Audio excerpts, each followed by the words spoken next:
ओम नमः शिवाय। शिव पुराण के रुद्र संहिता में भोलेनाथ ने बहुत सुंदर तरीके से भक्ति के अंग बताए हैं। भक्तियों के 9 अंग बताए हैं। भगवान बोले, दक्ष नंदिनी, मैं उन 9 अंगों का वर्णन करता हूँ, तुम प्रेम से सुनो। देवी, श्रवण, कीर्तन, स्मरण, सेवन, दास्य, अर्चन, सदा मेरा वंदन, सख्य और आत्मसमर्पण। क्या क्या?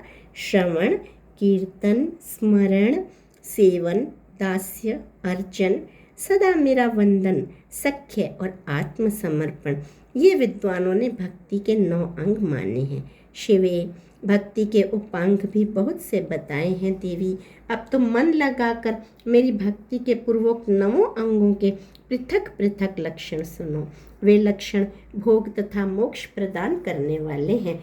जो स्थिर आसन से बैठकर तन मन आदि से मेरी कथा कीर्तन आदि का नित्य सम्मान करता हुआ प्रसन्नतापूर्वक अपने श्रवण पुटों से उसके अमृतोपम रस का पान करता है, उसके इस साधन को श्रवण कहते हैं।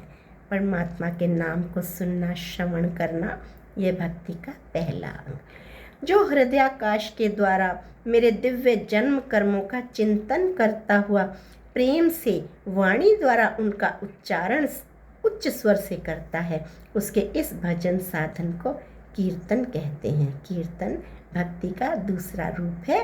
भगवान के गुणों का उच्च स्वर से उच्चारण करना, सुंदर वाणी के द्वारा प्रेम से उच्चारण करना कीर्तन। कीर्तन भी भक्ति का रूप बताया है।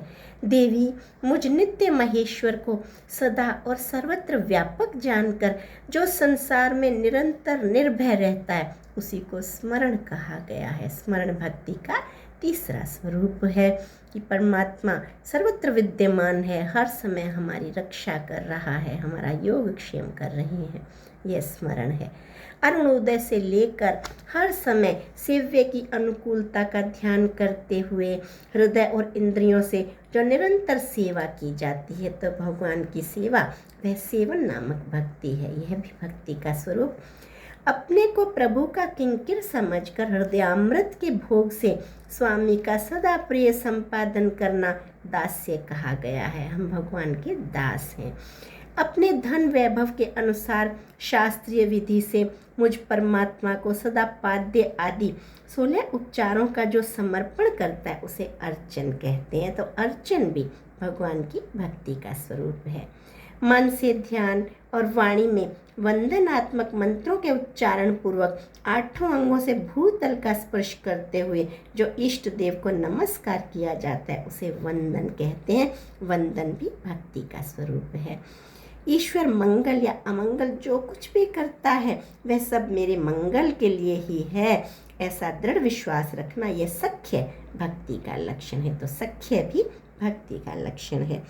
देह आदि जो कुछ भी अपनी कही जाने वाली वस्तु है, वह सब भगवान की प्रसन्नता के लिए उन्हीं को समर्पित करके अपने निर्वाह के लिए भी कुछ बचाकर ना रखना अथवा निर्वाह की चिंता से भी रहित हो जाना, यह आत्मसमर्पण कहलाता है। तो आत्मसमर्पण भी भक्ति का स्वरूप है।